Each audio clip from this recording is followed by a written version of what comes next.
After swallowing an aspirin tablet, it will go on a journey through your digestive system. Absorption. The tablet will travel down the esophagus into the stomach, where it is dissolved into much smaller particles.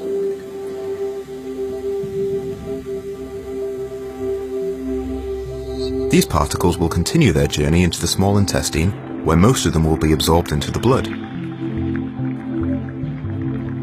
The small intestine walls, also called lumen, are lined with tiny villi which stick out to provide a large surface area for the nutrients inside the food to be absorbed.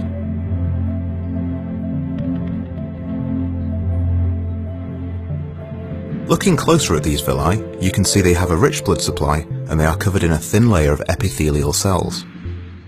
The aspirin molecules will work their way through the epithelial cells and into the bloodstream, where they are carried around the body. Distribution.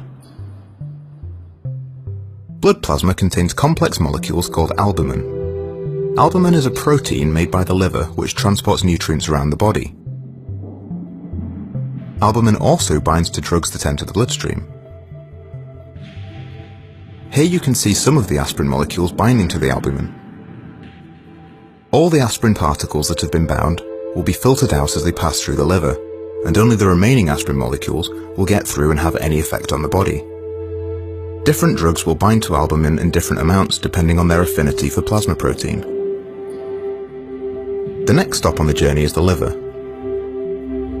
The aspirin-rich blood will enter the liver through the hepatic portal vein at the bottom, and it will exit at the top via the hepatic vein. At this stage, even more of the aspirin will be removed through a process called first-pass metabolism. The liver's job is a bit like a filter.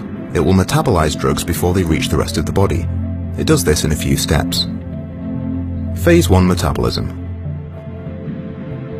First, aspirin is hydrolyzed, breaking off ethanoic acid and leaving behind salicylic acid. This salicylic acid isn't water-soluble, so it can't be excreted in urine yet. Phase 2 metabolism. An ionized group is then added to the salicylic acid, forming glucuronide, which is water-soluble and can be excreted in urine. A lot less of the aspirin will continue its journey onto the rest of the body, including the site of the pain. Only 68% of orally taken aspirin will have any effect at all, because of all the filtering that the body has done. This percentage is called the drug's oral bioavailability. If drugs are not administered orally, e.g. intravenously or buccally, then they can bypass the small intestine and liver, so none of this filtering takes place and they have 100% bioavailability. We are now at the site of some skin tissue damage.